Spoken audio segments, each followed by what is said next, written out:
And you probably noticed I don't feel about that war the way we were told we were supposed to feel about that war, the way we were ordered and instructed by the United States government to feel about that war. You see, I tell you, my mind doesn't work that way. I got this real moron thing I do. It's called thinking. And I'm not a very good American because I like to form my own opinions. I don't just roll over when I'm told to. Sad to say, most Americans just roll over on command. Not me. I have certain rules I live by. My first rule, I don't believe anything the government tells me. Nothing. Zero. Nope.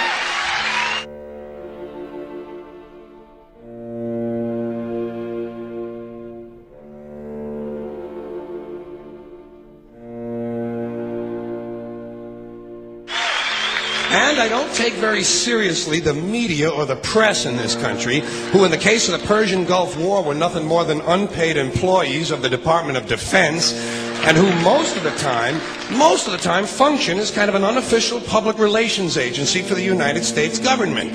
So I don't listen to them, I don't really believe in my country, and I gotta tell you folks, I don't get all choked up about yellow ribbons and American flags.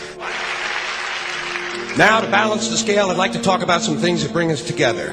Things that point out our similarities instead of our differences. Because that's all you ever hear about in this country is our differences. That's all the media and the politicians are ever talking about, the things that separate us, things that make us different from one another.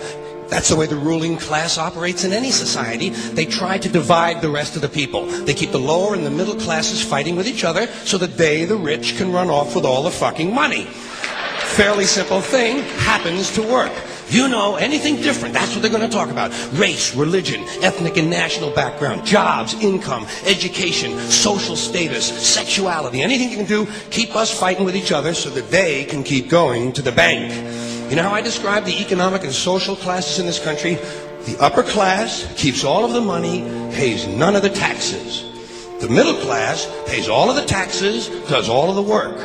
The poor are there just to scare the shit out of the middle class. Keep them showing up at those jobs. Politicians know that word. They use it on you. Politicians have traditionally hidden behind three things: the flag, the Bible, and children. No child left behind. No child left behind. Oh, really? Well, it wasn't long ago you were talking about giving kids a head start. Head start, left behind. Someone's losing fucking ground here. But there's a reason. There's a reason. There's a reason for this. There's a reason education sucks, and it's the same reason that it will never, ever, ever be fixed. It's never going to get any better. Don't look for it. Be happy with what you got. Because the owners of this country don't want that. I'm talking about the real owners now. The big, the wealthy, the real owners, the big wealthy business interests that control things and make all the important decisions. Forget the politicians. They're irrelevant. The politicians are put there to give you the idea that you have freedom of choice. You don't. You have no choice. You have owners. They own you.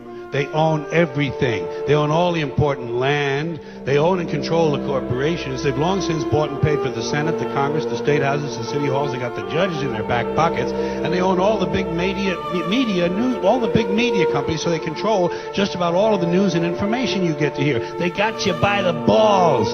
They spend billions of dollars every year lobbying to get what they want. Well, we know what they want. They want more for themselves and less for everybody else. But I'll tell you what they don't want. They don't want a population of citizens capable of critical thinking. They don't want well-informed, well-educated people capable of critical thinking. They're not interested in that. That doesn't help them. That's against their interest. That's right. You know something? They don't want people who are smart enough to sit around the kitchen table and figure out how badly they're getting fucked by a system that threw them overboard 30 fucking years ago.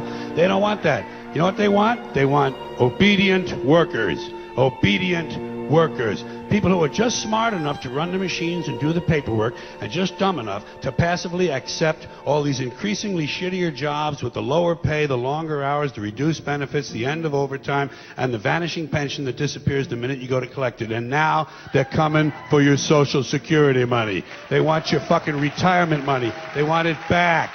so they can give it to their criminal friends on Wall Street. And you know something? They'll get it. They'll get it all from you sooner or later, because they own this fucking place. It's a big club, and you ain't in it.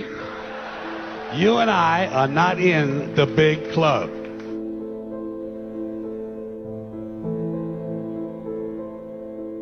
The greatest form of control is where you think you're free when you're being fundamentally manipulated and dictated to. One form of dictatorship is being in a prison cell and you can see the bars and touch them. The other one is sitting in a prison cell but you can't see the bar, you think you're free. What the human race is suffering from is mass hypnosis.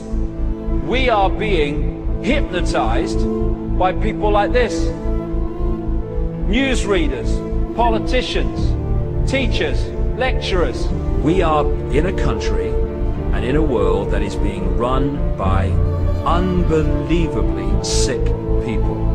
The chasm between what we're told is going on and what is really going on is absolutely enormous. The greatest hypnotist on planet Earth is a oblong box in the corner of the room. It is constantly telling us what to believe is real. Historically, the control and manipulation of political opinion has been the Freemasons' main weapon in gaining control of countries and states. Once in control of the rulers and politicians of a country, laws and political structures could be changed in accordance with their agenda. However, since restricting the body does not necessarily mean restricting the mind, the Freemason recognizes that their plan for a global government hinges completely on subduing the masses to their agenda, and thus eliminating opposition to their cause. And the greatest threat to their plan, posing more danger than any army or law, is the threat of a free-thinking mind. In order to eliminate this threat and to achieve their objective, the Masons have set about the boldest plan ever devised: the complete control of every aspect of human life, your life. And the weapons they are using against you are in your very homes, entertaining you and your children, and gradually indoctrinating you without you even realizing.